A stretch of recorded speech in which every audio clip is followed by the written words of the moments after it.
Umewahi kufikiria umemaliza kabisa jambo lililokuwa linakusumbua, alafu likajitokeza tena mlangoni kwako? Labda ilikuwa Jumanne mchana. Ulikuwa sawa, ulikuwa unaendelea na maisha, alafu wimbo ukapigwa, au uliona chapisho kwenye mitandao ya kijamii, au mtu akataja jina ambalo hujalisikia kwa miaka mingi, na ghafla kazi uliyoifanya inaonekana kama haikuwahi kutokea. Kubana kinarudi kifuani mwako, joto linapanda shingoni mwako, mabishano ya ndani yanaanza tena kama vile yalivyokuwa mapya na makali kama siku jeraha lilipofunguliwa mara ya kwanza. Ulidhani umeshapita hili, ulifanya kazi, uliomba sala, ulisema ninawasamehe na ulimaanisha kwa dhati kabisa, lakini hapa upo, unahisi yote tena. Je, hiyo inamaanisha msamaha wako ulikuwa wa uongo? Je, inamaanisha wewe ni dhaifu? Au inamaanisha kwamba tumeelewa vibaya kabisa msamaha ni nini hasa? Je, ikiwa msamaha sio mahali unakofika, bali ni mdundo unaoishi ndani yake? Mara ya mwisho tulizungumza kuhusu Yusufu, mtu aliyeona mkono wa Mungu katika maumivu yake.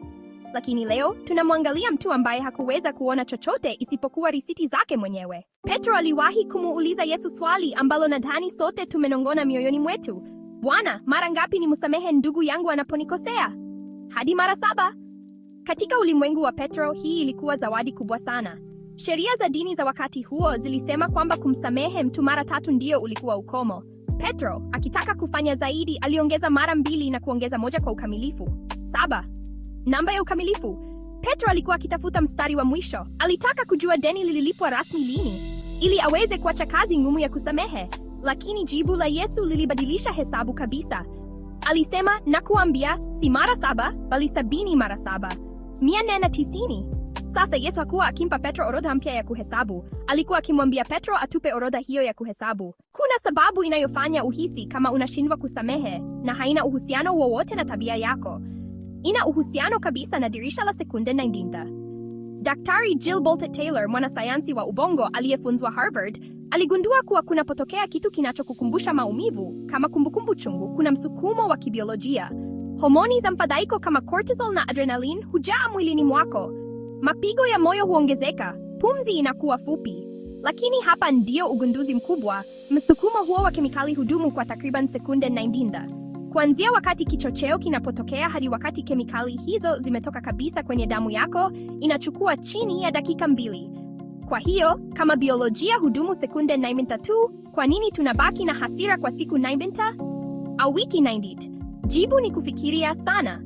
Baada ya dirisha hilo la sekunde 90 kufungwa, kama bado unahisi joto la hasira, si kwa sababu ya tukio la awali. Ni kwa sababu unajichochea mwenyewe tena. Kila unapokumbuka mazungumzo, kila unapofikiria ukosefu wa haki wake, kila unapochunguza daftari la jinsi walivyokuumiza, wewe unabonyeza mwenyewe kitufe cha flush kwenye kemikali hizo. Katika hadithi ya mwana mpotevu, yule mwana mdogo alirudi nyumbani akiwa amevaa matambara. Baba alimkimbilia, akambusu na kumpa vazi bora kabisa. Muziki ulikuwa ukipigwa, sherehe ilikuwa imeanza. Lakini yule kaka mkubwa alikataa kuingia. Baba alipogundua alitoka kwenye sherehe, akamtafuta kaka mkubwa na kumlilia aingie ndani. Kaka mkubwa akafunua kitabu chake cha hesabu. Sikiliza hesabu yake ya akili. Tazama, miaka yote hii nimekuwa nikikufanyia kazi kama mtumwa na kamwe sikukataa amri zako, lakini hujawahi kunipa hata mwanambuzi mdogo. Je, unasikia uzito wa maneno hayo? Miaka yote hii, kamwe. Lakini wewe. Yule kaka mkubwa hakuwa akifanya kazi tu mashambani. Alikuwa akichunguza hesabu. Alikuwa akiweka kumbukumbu sahihi ya haki yake mwenyewe na makosa ya wengine wote. Hakuwa amesimama shambani kwa sababu ya kile ambacho kaka yake alifanya siku hiyo. Alikuwa amesimama shambani kwa sababu ya kile alichokuwa akifikiria kwa miaka mingi. Alitumia kila sekunde 90 za kukasirika au wivu kujenga ukuta wa matofali kati yake na familia yake. Kaka yake alikuwa ndani, amevikwa vazi la neema.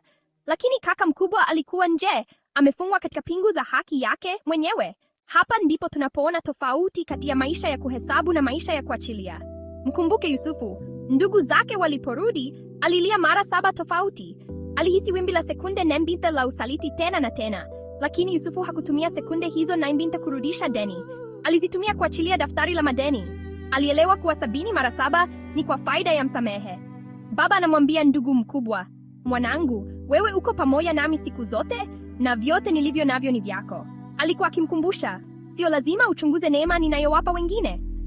Tayari unayo yote. Tunapofikiria sana jeraha la zamani, kimsingi tunasema kwamba kuwa sahihi ni muhimu zaidi kuliko kuwa huru.